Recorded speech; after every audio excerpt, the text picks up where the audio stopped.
The shockwave in the capital. The morning begins like any other in Moscow. Commuters move through gray streets under a low winter sky. Engines idle. Doors close. Coffee cools in paper cups. And then, without warning, the routine fractures. A violent rupture echoes through a quiet residential parking lot, not far from the corridors of power. Metal buckles. Glass bursts outward.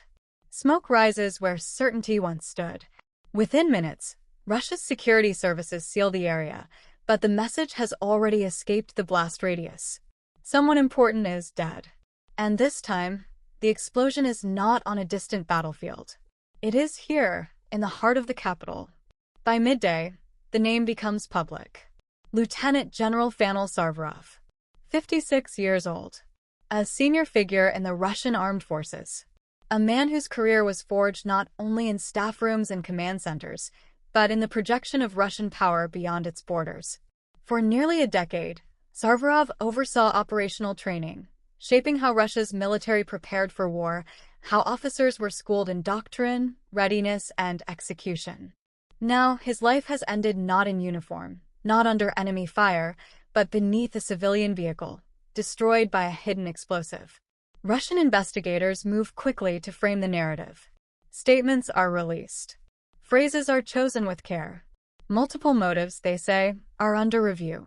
But one theory is elevated above the rest, that Ukrainian special services orchestrated the killing.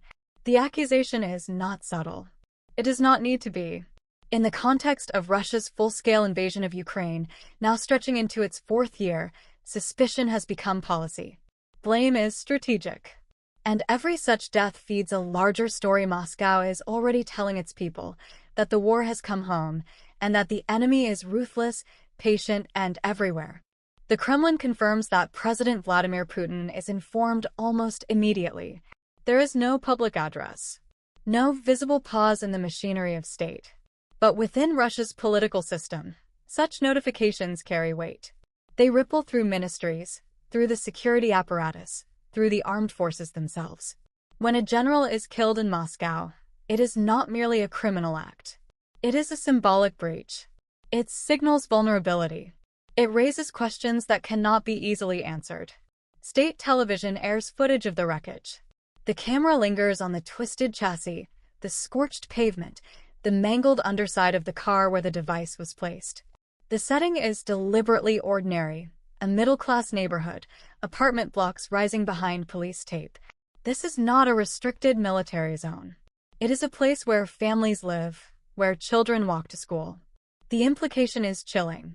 If an explosive can be planted here, beneath the car of a high-ranking officer, then nowhere is truly secure. Sarvarov's career is quickly recounted by official outlets. Years of service. Decorations. His role in overseeing training programs that shaped Russia's officer corps. And then, almost as an aside, a reminder of his past deployments, his involvement in operations in Syria, where Russian forces intervened decisively to prop up Bashar al-Assad's government. That experience, framed as operational success, is part of what elevated Sarvarov within the military hierarchy. It also places him squarely within the architecture of Russia's modern expeditionary warfare, a system now under sustained pressure in Ukraine. This is not an isolated killing. And that is perhaps the most unsettling aspect for Russian authorities. Over the past several years, a pattern has emerged, one that challenges the image of internal control the Kremlin works tirelessly to project. Senior officers, ideologues, and influential pro-war figures have been targeted in dramatic, public ways. Car bombs. Concealed explosives. Assassinations carried out not on foreign soil, but in Moscow and St. Petersburg. Earlier this year, another lieutenant general, Yaroslav Moskalik, was killed near Moscow when a car bomb detonated. Before that, Igor Kirillov, the general responsible for nuclear and chemical defense forces, died after an explosive device went off near the entrance of a residential building. In that case, Ukrainian officials openly claimed responsibility, an extraordinary admission that signaled a shift in Kyiv's willingness to acknowledge covert action far beyond the front lines. The list extends beyond uniformed officers. Armen Sarkisian, the founder of a pro-Russian militia group, described by Ukrainian authorities as a criminal mastermind, was killed in a bombing in central Moscow. Ideological figures have also been targeted. Daria Dugina, a prominent nationalist voice, died in a car explosion in 2022. Vladlen Tatarsky, a well-known pro-war blogger whose commentary energized segments of the Russian public, was killed in a cafe bombing in St. Petersburg in 2023. Each incident is officially treated as a discrete act, separate investigations, separate suspects, separate statements. But taken together, they form a disturbing mosaic. A campaign, whether coordinated or opportunistic, that seeks to decapitate, intimidate, and destabilize. For Ukraine, these operations, if indeed they are responsible, serve multiple purposes. They exact revenge. They disrupt command structures. They send a message to Russia's elite that distance from the front lines no longer guarantees safety. For the Kremlin, the challenge is profound. A state built on the promise of order cannot easily admit that its most protected figures are being hunted. And yet, the evidence is increasingly difficult to contain. Each explosion undermines the narrative of control. Each assassination raises the stakes internally. Security services are forced to look inward, even as they are stretched outward by the demands of war.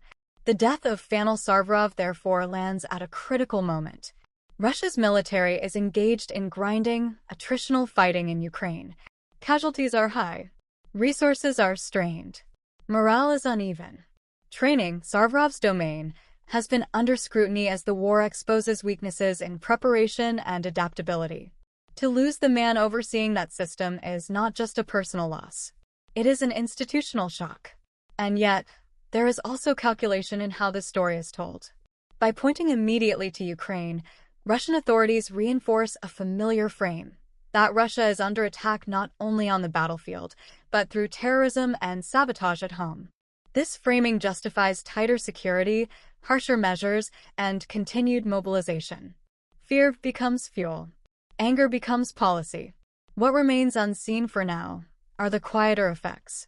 The conversations behind closed doors. The doubts that settle in the minds of officers who now wonder whether their routines have made them predictable. The realization among Russia's elite that prominence itself may be a liability. In wars of this kind, hybrid, asymmetric, and deeply political, psychology matters as much as firepower. As investigators sift through debris and intelligence agencies trade accusations, one truth is already clear. The conflict between Russia and Ukraine is no longer confined to trenches, drones, and artillery lines.